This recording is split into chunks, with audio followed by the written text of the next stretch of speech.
नमस्कार प्रिय दर्शकों, एक बार फिर आपका स्वागत है हमारे YouTube चैनल प्राचीन ज्ञान सच्चा ज्ञान में। प्रिय दर्शकों, न्याय मांगने एक कौवा पहुंचा शिव जी के दरबार में कैलाश पे। प्रिय दर्शकों, कौवा न्याय मांगने के लिए भोलेनाथ के दरबार में पहुंचता है। यह बहुत ही प्रेरणादायक कहानी है। इस कहानी को हर इंसान को सुननी चाहिए।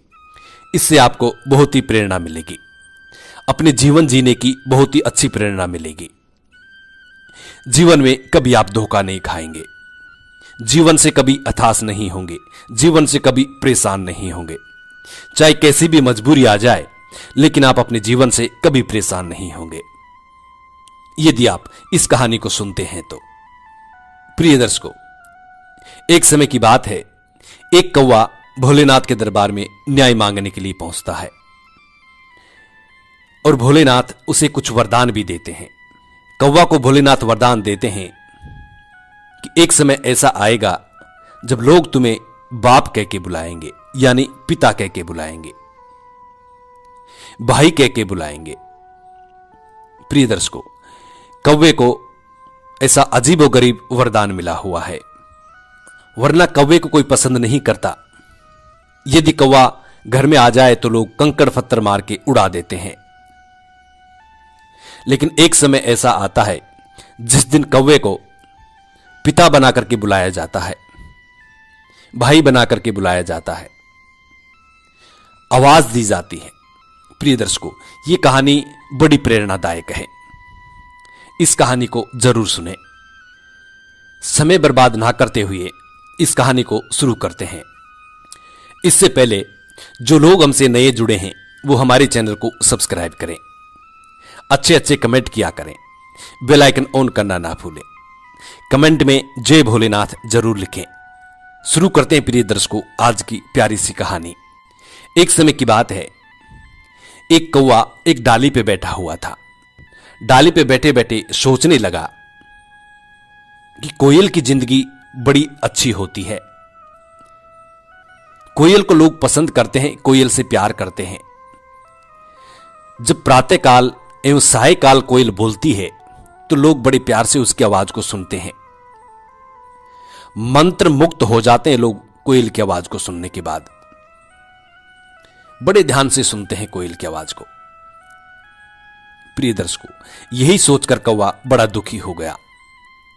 सोचने लगा, मेरा जीवन तो बहुत ही बेकार है, मेरा जीवन किसी काम का नहीं है, लोग मुझे पसंद नहीं करते। यदि मैं किसी के घर या किसी के दरवाजे पे भी चले जाऊं तो लोग मुझे कंकड़ पत्थर मार के उड़ा देते हैं, लोग मुझसे घृणा करते हैं, लोग मुझसे नफरत करते हैं। यही सोचकर कौवा बड़ा दुखी हो गया। कौवा सोचने लगा, चलो मैं कोयल के पास चलता हूं और कोयल से जाके पूछता हूं कि उसकी जिंदगी कितनी मजे की है। कौवा उड़ करके कोयल के पास चले जाता है। जिस डाली पे कोयल बैठी हुई थी उसी डाली पे कौवा बैठ जाता है और कोयल से कहने लगता है, कोयल बहन, आपकी जिंदगी बड़ी मजे की है, आपके तो आनंद ही आनंद है। कोयल कहने लगी, क्या बात है कौवा भैया, आज अजीबोगरीब बातें क्यों कर रहे हो? कोयल कहती है, कौवा भैया, हां माना कि लोग हमारी आवाज को सुनते हैं, लेकिन इतना अच्छा भी हमारा जीवन नहीं है। कौवा कहता है, मुझे भी कोयल बनना है। कोयल कहती है, यदि आप कोयल बनना चाहते हैं तो भगवान भोलेनाथ के दरबार में जाइए। कौवा कैलाश पे चले जाता है। कौवा भगवान भोलेनाथ के दरबार में जाता है और कहता है, हे प्रभु, हमें कोयल बना दीजिए। भगवान भोलेनाथ कहते हैं, ठीक है कौवा, हम तुम्हें कोयल बना देंगे, लेकिन कोयल से यह तो पूछ के आइए कि उनके जीवन से वो दुखी तो नहीं है। कौवा ये सुनकर फिर से कोयल के पास आता है और कोयल से पूछता है, क्या कोयल बहन, आप अपने जीवन से दुखी थोड़ी ना है?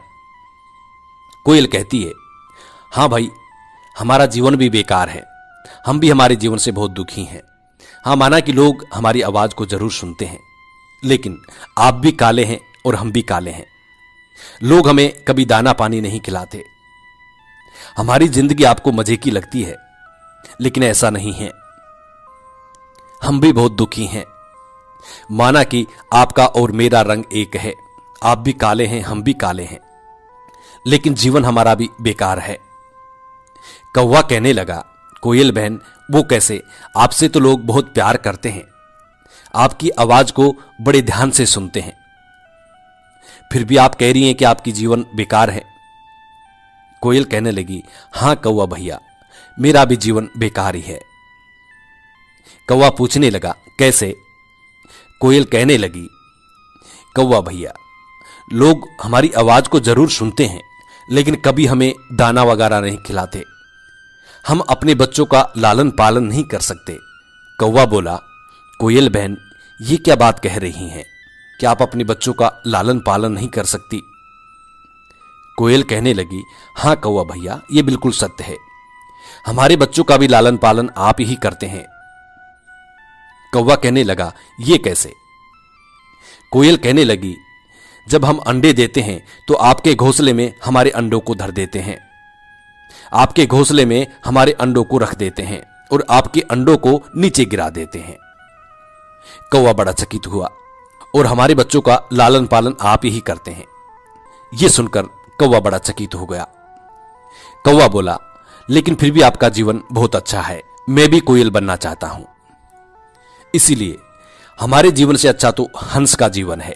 हंसा समुद्र में रहता है और हमेशा मोती चुगता रहता है। हंस का जीवन कितना ही सुखमयी है। यह सुनकर कौवा वापिस भोलेनाथ के दरबार में जाता है और देवादिदेव महादेव से कहता है, हे प्रभु, मुझे हंस बना दीजिए। भोलेनाथ कहते हैं, ठीक है कौवा, हम तुम्हें हंस बना देंगे, लेकिन हंस से ये तो पूछ के आइए कि उनके जीवन से वो दुखी तो नहीं है। कौवा फिर हंस के पास आता है और हंस से पूछने लगता है, हंस भैया, आपका जीवन से आप दुखी तो नहीं हैं? आप इतने सुंदर हैं, मुर्दे का कफन जैसा आपका बदन है, लोग आपसे प्यार करते हैं, लोग आपसे मोहब्बत करते हैं। हंस कहने लगा, कौवा भैया, अरे हमारा जीवन भी बहुत बेकार है। माना कि हम सफेद हैं और लोग हमें पसंद करते हैं, लेकिन जीवन तो हमारा भी बेकार है। हम कंकड़ पत्थर जैसे मोतियों को खाते हैं, दिन भर पानी में पड़े रहते हैं, सर्दी हो या तूफान, गर्मी हो या सर्दी, दिन भर पानी में ही पड़े रहना पड़ता है। इससे खराब जीवन क्या होगा? यह सुनकर कौवा भी बड़ा दुखी हो जाता है। हंस कहता है, अरे हमसे अच्छा जीवन तो तोते का होता है, जिसे लोग बहुत प्यार करते हैं। ये सुनकर कौवा फिर से भोलेनाथ के दरबार में जाता है। भोलेनाथ से कहता है, हे प्रभु, मुझे हंस नहीं तोता बना दीजिए। देवादिदेव महादेव कहते हैं, हे कौवा, ठीक है, हम तुम्हें तोता बना देंगे, लेकिन आप तोते से तो ये पूछ के आइए कि वो अपने जीवन से दुखी थोड़ी है। कौवा फिर से तोते के पास आता है और तोते से कहता है, हे तोता भाई, क्या आप अपने जीवन से दुखी हैं? आपके जीवन में तो बहुत मजे हैं, आप बहुत सुंदर हैं, लोग आपको पसंद करते हैं, बागों में रहते हैं, अच्छे अच्छे फल ग्रहण करते हैं। तोता कहता है, कौवा भाई, अरे हमारा जीवन भी बेकार है। माना कि हम सुंदर हैं, हरा हमारा रंग है, चोंच हमारी लाल है, लेकिन फिर भी हम बहुत दुखी हैं, अपने जीवन से बहुत दुखी हैं। कौवा कहता है, क्यों भाई? तोता कहता है, माना कि हम बागों में रहते हैं, लेकिन बागों के माली हमें पकड़ पकड़ के मारते हैं, लोग हमें पकड़ के ले जाते हैं, हमारे बच्चों को पकड़ के ले जाते हैं, पिंजड़े में बंद कर देते हैं और मिट्टू मिट्टू कह के बुलाते हैं। क्या यह जीवन सही है हमारा? लोग हमें भी कंकड़ पत्थर मारते हैं। जब हम बागों में रहते हैं तो लोग हमें भी कंकड़ पत्थर मारते हैं। अरे हमसे अच्छा जीवन तो मोर का होता है। मोर को राष्ट्रीय पक्षी का खिताब है, राष्ट्रीय पक्षी भी कहा जाता है। इतना सुंदर है, लोग उनको प्यार करते हैं, उनके पंख को भी संभाल संभाल के रखते हैं। यह सुनकर कौवा वापिस कैलाश में जाता है। भगवान देवादिदेव महादेव से कहता है, प्रभु, मुझे हंस नहीं मोर बना दीजिए। देवादिदेव महादेव कौवा से कहते हैं, ठीक है कौवा, हम तुम्हें मोर बना देंगे, लेकिन आप पहले मोर से तो पूछ के आइए कि वो उनके जीवन से दुखी थोड़ी है। कौवा फिर से मोर के पास आता है और मोर से कहने लगता है, हे मोर भाई, आपके जीवन में आप दुखी थोड़ी हैं, आपके तो मजे होंगे, आपके तो आनंद होंगे, आपका जीवन तो बहुत ही सुखमयी होगा। मोर कौवा से कहता है, हे कौवा भाई, क्या खाक जीवन सुखी है हमारा? हम भी अपने जीवन से बहुत दुखी हैं। जब हम लोगों के घरों में जाते हैं तो लोगों के बच्चे हमारे पीछे भागते हैं, हमारे पंखों को उखाड़ लेते हैं। कभी कभी तो पंख उखाड़ने के चक्कर में लोग हमारी जान के भी दुश्मन बन जाते हैं। ये हमारी सुंदरता ही हमारी दुश्मन है। मोर कहता है, माना कि हम सुंदर हैं, हमारा रंग रूप बहुत सुंदर है, लोगों को हमारा रंग रूप पसंद आता है, लेकिन यह रंग रूप ही हमारा जान का दुश्मन बन जाता है। लोग हमारे पीछे भागते हैं, हमारे पंख उखाड़ लेते हैं और कभी कभी तो हमें जान से भी मार देते हैं। क्या खाक जीवन हमारा सुखी है? यह सुनकर कौवा बड़ा मायूस हो जाता है और कौवा वापिस देवादिदेव महादेव के पास जाते हैं। जाकर के कहता है, हे प्रभु, इस सृष्टि में सभी दुखी हैं, अब मैं बनूं तो क्या बनूं? देवादिदेव महादेव कहते हैं, कौवा, आप अपने जीवन से परेशान ना हो, हम आपको ऐसे 3 वरदान देंगे। ये 3 वरदान आपके जीवन को सुखमयी बना देंगे। लोग आपसे भी मोहब्बत करेंगे और आपको प्यार से बुलाएंगे। कौवा बड़ा खुशी हुआ। देवादिदेव महादेव कौवा को वरदान देते हैं। देवादिदेव महादेव कौवा को वरदान देते हैं कि जब भी लोग सृष्टि में अपने बड़े बुजुर्गों के श्राद्ध निकालेंगे, उस वक्त तुम्हें जरूर बुलाया जाएगा, तुम्हें अपने पिता कह के बुलाया जाएगा, तुम्हें अपना भाई कह के बुलाया जाएगा। प्रिय दर्शकों, आज हम जब भी हमारे बड़े बुजुर्गों की श्राद्ध पक्ष या पितृ पक्ष निकालते हैं तो हम कौवे को बड़े प्यार से बुलाते हैं। यदि कौवा नहीं आता तो हम मानते हैं कि हमारे बड़े बुजुर्गों ने स्वीकार नहीं किया है। यदि कौवा आता है तो हम मान लेते हैं कि हमारे बड़े बुजुर्गों ने स्वीकार कर लिया है। इसलिए आज भी कौवे को पितृपक्ष में या श्राद्ध में बड़े प्यार से बुलाया जाता है, पिता कह के बुलाया जाता है। दूसरा वरदान दिया है कि जब भी आप अपने जीवन में जो भी करेंगे वो शुभ और अशुभ संकेत होंगे। आप अपने जीवन में, अपने जीवन चरित्र में जो भी आप करेंगे वो शुभ और अशुभ संकेत होंगे। यह सुनकर कौवा बड़ा खुश हुआ। देवादिदेव महादेव तीसरा वरदान कौवे को देते हैं, यदि आपकी पंख यदि किसी बंदे को सृष्टि में नजर लग जाए, जादू टोना हो जाए, दुख दरिद्रता छा जाए, तो यदि कोई बंदा आपके पंख की धुनी उस घर में दे दी जाए तो उस घर से समस्त पीड़ा का नाश होगा। चौथा वरदान देते हैं कौवे को सोने का, यानी कौवा सोनी भी होता है।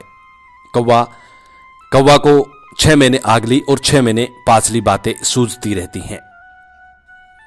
3 वरदान देवादिदेव महादेव कौवे को देते हैं। प्रिय दर्शकों, यह कहानी बड़ी प्रेरणादायक है। जो लोग अपने जीवन से मायूस हो जाते हैं, जो लोग अपने जीवन से दुखी हो जाते हैं, उन लोगों के लिए यह प्रेरणादायक कहानी बहुत महत्वपूर्ण है। देवादिदेव महादेव कहते हैं कि सृष्टि में कोई भी बंदा अपने जीवन से मायूस ना हो। जो जीवन उनको मिला है उसी पे संतुष्ट करें। संतोषी सदा सुखी रहता है। देवादिदेव महादेव कहते हैं कि संतोषी सदा सुखी रहता है। इसीलिए अपने जीवन से कभी भी दुखी ना हो। ऊपर वाले ने जो आपको दिया है उसी में आपको संतोष करना चाहिए। आपके भाग्य में जो चीज है ही नहीं, और यदि आप उसके ख्वाब देखते हैं, उसे पाने की सोचते हैं और अपना जीवन को दुखी बना लेते हैं, तो उससे आपका ही नुकसान है। इसलिए अपने जीवन से कभी भी दुखी नहीं होना चाहिए। जो ऊपर वाले ने, जो मालिक ने आपको दिया है, उसी में आपको संतोष और विश्वास रखना चाहिए। प्रिय दर्शकों, हम उम्मीद करते हैं आज की ये हमारी कहानी आपके जीवन में आपको जरूर जो लोग हमसे नए जुड़े हैं वो हमारे चैनल को सब्सक्राइब करें, बेल आइकन ऑन करना ना भूलें, अच्छे अच्छे कमेंट करें ताकि हर आने वाली वीडियो का नोटिफिकेशन सबसे पहले आपको मिले। जी नमस्कार, धन्यवाद।